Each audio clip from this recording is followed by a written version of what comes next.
फल को स्पर्श कर दे जातु जदि मन भितर दुविधा सृष्टि हुए जदि मन भितर संदेह सृष्टि हुए आपण देखिथिबे शयने सपने जागरणे ठाकुरे कहबे तो अर्घ्य फल मु छुनी मु तो अर्घ्य फल को छुऊची जदि स्वप्न भी न कहले जदि मन भितर संदेह सृष्टि होईची आसंता पाली जदि आपण अर्घ्य प्रदान करूथिबे जदि आखिटा को बुझिकरी आपण देखै जदि आपण हाथ हली जिवो हाथ कोन हली गला देखिला किछि नाही आपण सत्यकरू अनुभव करदेबे जे ठाकुर माने सूक्ष्म रे मध्य स्पर्श करजंती बोली आपण कतरे कोन विश्वास अछि आपणकर यही विश्वास अछि जे मु नै कि पाद पद्म रे छुईले जाई कि छुई हबो तार माने कोन ठाकुरंकर छाती रु बक्षरु उत्तरीय काढी देले आपण कोन शंख चक्र गदा पद्म देखि देबे जे शंख चक्र गदा पद्म को धारण करिवार जा पाखरे क्षमता अछि से कोन ता उभेई दबार क्षमता नै आपण जे देखिबार आपणकर अधिकार नै आपण देखिबे खाली देहटा किसी नहीं से देखिया को न चाहिए तेणु आपण ने जबरदस्त छुई देले भी कार्यकारी नहीं आपण विचार करते आम आपन को कहूना आपण यही प्रकार नियमटा को पालन करंतु बोली आपण विचार करंतु मु निजको निजे दृढ़ विश्वास सहित जदि क्षेत्र को गले देखले चलिबो मो शाखा रे गले अर्घ्य देले चलिबो लास्ट को कहले तमर जो संदेश पत्र जो पद्मपाद अछि सेठी मध्ये अर्घ्य प्रदान करले मरे गले मध्ये चलिबो ठाकुर जिते बेले बेले आश्रम कहते कहे कदली गछ मूले अर्घ्य दे दियो आम जो नथु तुम केमी दब एबेठू अभ्यास कर आम गछ मूले देचु राखी बांधिया को जाइचु कभी से बाक्सडाल बांधि दियो से ता भीतर आम अच्छु से बगार साइर कदली बांगा कतु आरंभ करी नड़िया बांगा पर्यंत सब जगह राखी बंधा हुए प्रभु केशव नारायण स्थूल शरीर भाविक कहले दिने ये कार्य आम जिते परिवर्तन हो जिन कार्य लगे सेतबेलू आम पाखरे कथा श्रवण करूँ तेणु भगवान कत्रे जदि आप समर्पित हे दूरतार सहित आप सूक्ष्म प्रभु सदा सर्वदा अच्छा सब बेले अच्छा जदि यही प्रकार विचारधारा करेंगे आउ टॉप टाइम कथा विचार जो पैसा बढ़िबार कथा अर्घ्य दबा दिन जो 3 टंका आठना ताकू 2 टंकिया केबे हेले देबे नाही कि पैसा रे जा नाही बोली 4 टंकिया देबे नाही 4 टंका देइथिबा व्यक्ति को ठाकुरे पचारले कहले के 1 टंका अछि ना 4 टंका ना आमे कोन भिखारी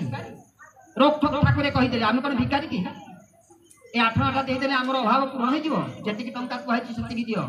एठी दया रे केही का को करू नांती दान दउ नांती एटा शरीर माप दिया जाइछि आपनकर 3 हाथ चाखंडे 3 टंकिया गोटी आठणी देबे जदि आपन कतरे नाही क्षेत्र रे पर्याप्त परिमाण रो चेंज करा जाउछि पैसा जे जाउथिबे तांको नै आसीबे प्रत्येक शाखा रे आपन पर्याप्त परिमाण रो अर्थ रखंतु टंकिया एवं आठणी एवं संध्या आइगला पर सूर्य अस्त परे केबेले अर्घ्य प्रदान करिवे नाही जथा तिथि की देखी के अर्घ्य दियंतु मन रखंतु बेले बेले तिथि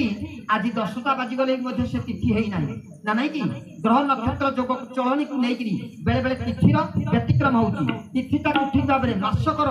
अलिया आपण हटेइबे भूभूष्यार आपण तिथि की देखी के अर्घ्य प्रदान करंतु एवं 3 टंका आठना मध्ये दियंतु एवं जेतबे अर्घ्य प्रदान करूचंती जेतबे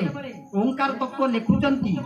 मंत्र पढ़ी जंत्र मुद्रा रे काटी श्री गुरु स्वामी को हाथ रे भेटी जेतबे दउचंती केबेले 10टा अंगुठी लगांतुनी केवल बुढ़ा अंगुठी की लगेकरी जेते कष्ट हो पछके अभ्यास करंतु केवल बुढ़ा अंगुठी ऊपर प्रेशर देकरी आपण अर्घ्य प्रदान करंतु एटा निहाती गुरुत्वपूर्ण कथा आ अर्घ्य फल को सदाचार रखंतु सदाचार माने अरुआ खाइबा नुहे गेरुआ पिंधिबा नुहे तिलक चंदन लगेबा कथा नुहे सदाचार कहले सत आचार सत विचार सत व्यवहार यही प्रकार विचारधारा छिंडा पिंधि थांतु मलिया पिंधि थांतु